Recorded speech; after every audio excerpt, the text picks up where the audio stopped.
नमस्कार, सप्ततारा न्यूजमध्ये आपले स्वागत आहे. न्यूज बुलेटिनमध्ये जाणून घेऊया आजच्या ठळक घडामोडी. जिल्हा परिषदेचे माजी सदस्य किशोर बाचल कोरेगावच्या राजकारणामध्ये सक्रिय. आमदार महेश शिंदे यांना विजय करण्याचा केला निर्धार.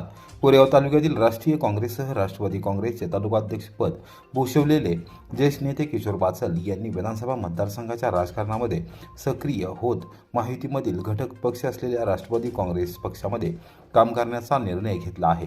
पक्षाचे अध्यक्ष तथा राज्याचे उपमुख्यमंत्री नामदार अजितदादा पवार यांच्याशी झालेल्या चर्चेनंतर त्यांनी कोरेगावात सोमवारी दुपारी 1 वाजता पत्रकार परिषद घेऊन महायुतीचे अधिकृत उमेदवार आमदार महेश शिंदे यांना विजय करण्याचा निर्धार केला. यावेळी त्यांनी आगामी राजकीय वाटचालीबाबत सूतोवाच केले.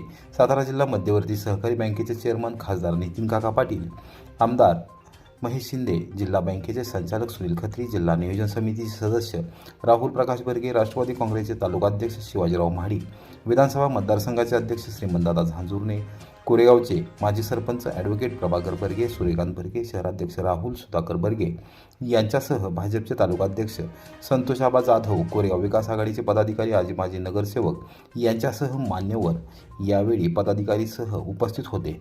विधानसभेचे माजी अध्यक्ष शंकरराव जगताप यांच्या नेतृत्वाखाली कोरेगाव तालुक्याच्या राजकारणामध्ये प्रवेश केला. ग्रामपंचायत सदस्यापासून राजकारणाचा श्रीगणेशा केला. जिल्हा परिषद सदस्यापर्यंत काम केले. पंचायत समितीचे उपसभापती म्हणून तालुक्यामध्ये सर्वसामान्य जनतेशी सातत्याने संपर्क ठेवला. राष्ट्रीय काँग्रेस आणि राष्ट्रवादी काँग्रेसचे तालुकाध्यक्ष म्हणून देखील काम केले आहे.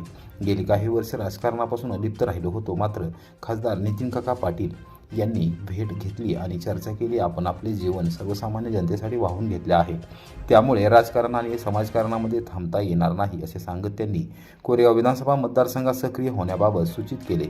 भाऊबीजे दिवशी बारामती मतदारसंघातील सुपा येथे नामदार अजितदादा पवार यांच्याशी खासदार नितीन काका पाटील व श्रीमंतदादा झांजुर्णे यांच्यासमवेत चर्चा झाली. सुमारे अर्धा तास झालेल्या चर्चेनंतर कोरेगाव विधानसभा मतदारसंघात सक्रिय होण्याचा निर्णय घेतला. कोरेगाव मतदारसंघात आमदार महेश शिंदे यांनी केलेल्या कामाची स्वतः नामदार अजितदादा पवार यांनी दखल घेतली आहे. त्यांनी मतदारसंघाचा आढावा देखील घेतला. त्यांच्याशी झालेल्या सकारात्मक चर्चेनंतर आज पत्रकार परिषद घेऊन निर्णय जाहीर करत आहेत. नजीकच्या काळात नामदार अजितदादा पवार यांचे नेतृत्व मानणारे अनेक जुने नवे पदाधिकारी माहितीच्या प्रवाहात सहभागी होतील. येथे काही दिवसात निवडणुकीचे चित्र स्पष्ट होईल. माहितीचे अधिकृत उमेदवार आमदार महेश शिंदे यांना प्रचंड मतांनी विजय करूया असे आवाहन किशोर बाचल यांनी केले. खासदार नितीन काका पाटील व आमदार महेश शिंदे यांनी माहितीची निवडणुकीबाबतची भूमिका स्पष्ट केली. ज्येष्ठ नेते शिवाजीराव महाडिक, श्रीमंतदादा झांजुर्णे, किशोर बाचल आणि ॲडव्होकेट प्रभाकर बर्गे हे कोरेगाव विधानसभा मतदारसंघामध्ये सक्रिय झाल्याने माहितीचा विजय मोठ्या मताधिक्याने होईल असा विश्वास आमदार महेश शिंदे यांनी व्यक्त केला. काल सुपे या ठिकाणी गेलो होतो. दादा, श्रीमंतदादा, मी आणि नितीन काका तिघजण गेल्यानंतर एक अर्धा तास आमची या तालुक्यातल्या विकास कामाच्या संदर्भामध्ये चर्चा झाली. सगळ्यात महत्त्वाची गोष्ट नितीन काकांनी जे शब्द वापरले पहिल्या बैठकीला, त्यावेळेला नितीन काकांनी सांगितलं की तालुक्याचा विकास होण्याच्या दृष्टिकोनातून आपल्याला महेश शिंदेच्या बरोबर राहावंच लागेल. आणि दादानी सुद्धा काल खऱ्या अर्थानं महेश शिंदेचं कौतुक केलं की मला वाटलं नव्हतं की इतकी भरारी या तालुक्यातल्या विकास कामाची किंवा इतका दृष्टिकोन असलेला हा नेता होईल असं मला वाटलं नव्हतं. पण खूप चांगलं काम आहे.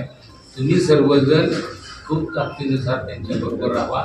जिथं अडचण असेल ते मला व्यक्तिगत त्यांनी सांगितलं, तुम्हाला जिथं अडचण असेल तिथं नितीन काका तुमच्याबरोबर आहेतच, परंतु मी सुद्धा स्वतः लक्ष घालीन.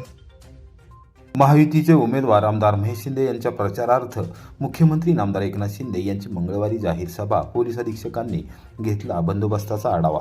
कोरेगाव विधानसभा मतदारसंघातील महायुतीचे अधिकृत उमेदवार आमदार महेश संभाजीराव शिंदे यांच्या प्रचारार्थ राज्याचे मुख्यमंत्री नामदार एकनाथ शिंदे यांची जाहीर सभा मंगळवार दिनांक 5 नोव्हेंबर रोजी सकाळी 11 वाजता कोरेगाव येथील डी.पी. भोसले कॉलेज समोरील भंडारी मैदानावर होणार आहे.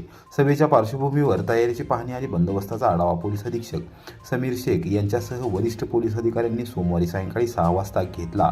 माहितीच्या वतीने भव्य सभामंडप उभारण्यात आला असून सभेची तयारी पूर्ण झाली आहे. पोलीस अधीक्षक समीर शेख, अप्पर पोलीस अधीक्षक डॉक्टर वैशाली कडूकर पाटील यांनी सभास्थळाची पाहणी केली व उपविभागीय पोलीस अधिकारी सोनाली कदम, पोलीस निरीक्षक घनश्याम बल्लाळ यांच्याकडून बंदोबस्ताचा आढावा घेतला. यावेळी कोरेगाव उपविभागातील पोलीस अधिकारी उपस्थित होते. कोरेगाव विधानसभा मतदारसंघात 17 उमेदवार निवडणूक रिंगणात, 10 जणांची माघार. कोरेगाव विधानसभा मतदारसंघात उमेदवारी अर्ज माघारी घेण्याच्या शेवटच्या दिवशी सोमवारी दुपारी 3 वाजेपर्यंत 10 उमेदवारांनी अर्ज मागे घेतले. त्यामध्ये डॉक्टर प्रियाताई म्हैस-शिंदे आणि वैशालीताई शशिकांत शिंदे यांचा समावेश आहे. आता निवडणूक रिंगणात 17 उमेदवार राहिले आहेत, अशी माहिती निवडणूक निर्णय अधिकारी अभिजित नाईक यांनी दिली. सहाय्यक निवडणूक निर्णय अधिकारी तथा तहसीलदार डॉक्टर संगमेश कोडे, निवडणूक नायब तहसीलदार सारिका शिंदे यावेळी उपस्थित होत्या. सोमवारी उमेदवारी अर्ज माघारी घेण्याचा शेवटचा दिवस असल्याने सकाळपासून उमेदवारांनी अर्ज माघार घेण्यासाठी निवडणूक निर्णय अधिकारी कार्यालयात गर्दी होती. डॉक्टर प्रियाताई म्हैस-शिंदे, वैशालीताई शशिकांत शिंदे, ॲडव्होकेट संतोष गणपत कामाने, शशिकांत धर्माजी शिंदे, अजित प्रदीप पवार, संजय बाबासाहेब भगत, सुधाकर भाऊसाहेब भाऊराव फाळके, ऋषिराज जगन्नाथ कनसे, नितीन भरत बोतालजी आणि संजय शिवराम भोसले या 10 उमेदवारांनी आपले अर्ज माघारी घेतले. एकूण 17 उमेदवार निवडणूक रिंगणात राहिल्याचे स्पष्ट झाल्यानंतर उपस्थित उमेदवार व प्रतिनिधी यांच्या उपस्थितीमध्ये चिन्ह वाटप करण्यात आले. महेश संभाजीराव शिंदे शिवसेना यांना धनुष्यबाण, शशिकांत जयवंतराव शिंदे राष्ट्रवादी काँग्रेस, शरदचंद्र पवार पक्ष यांना तुतारी वाजवणारा माणूस, उमेश भाऊ चव्हाण राष्ट्रीय समाज पक्ष यांना शिट्टी, चंद्रकांत जानू कांबळे वंचित बहुजन आघाडी यांना gas cylinder, Santosh Ramesh Bhise Republican Sena यांना ट्रम्पॅड चिन्ह देण्यात आले.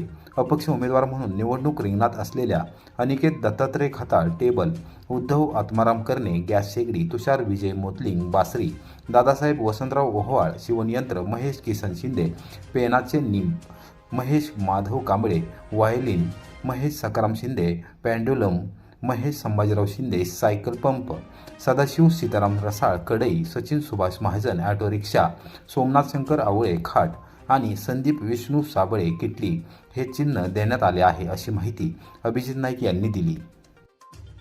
कोरेगाव विधानसभा मतदारसंघातील उमेदवारांच्या खर्चाच्या नोंदी तपासणीचे वेळापत्रक जाहीर. निवडणूक निर्णय अधिकारी अभिजित नाईक. राज्यातील विधानसभा निवडणूक दिनांक 20 नोव्हेंबर रोजी होत आहे. त्या पार्श्वभूमीवर उमेदवारांच्या खर्चांची तपासणी उच्चस्तरीय पथकामार्फत केली जाणार आहे. कोरेगाव येथे ही तपासणी दिनांक 10, 14 आणि 18 नोव्हेंबर रोजी होणार आहे. ही तपासणी 3 टप्प्यात होणार आहे, अशी माहिती निवडणूक निर्णय अधिकारी तथा प्रांताधिकारी अभिजित नाईक यांनी सोमवारी दुपारी 3 वाजता पत्रकारांशी बोलताना दिली. उमेदवारांच्या खर्चाची तपासणी प्रत्येक विधानसभा मतदारसंघात केली जाते. उमेदवारांच्या खर्चाच्या नोंदवहीची तपासणी होणार आहे. कोरेगाव शहरात रहिमतपूर रस्त्यावर सुभाषनगर येथे मॅप्को परिसरात असलेल्या नवीन प्रशासकीय इमारतीमध्ये निवडणूक निर्णय अधिकारी कार्यालय कक्षात उमेदवारांच्या खर्चाची तपासणी होणार आहे, अशी माहिती नाईक यांनी दिली. उमेदवाराने प्रचार मोहिमेच्या कालावधीमध्ये किमान 3 वेळा तपासणी करण्यासाठी स्वतः अथवा प्रतिनिधी मार्फत अथवा यथोचितरित्या प्राधिकृत केलेल्या व्यक्तीमार्फत खर्च सादर करणे आवश्यक आहे. प्रत्येक उमेदवाराच्या खर्चाच्या नोंदवहीची प्रमाणासह तपासणी करण्यात येणार आहे. 2 तपासणीमधील अंतर कमीत कमी 3 दिवस असावे. हे सर्व नियम ध्यानात घेऊन हे वेळापत्रक तयार करण्यात आले आहे. कोरेगाव विधानसभा मतदारसंघात निवडणूक लढवित असलेल्या सर्व उमेदवारांनी याची नोंद घ्यावी, असे आवाहन नाईक यांनी केले आहे.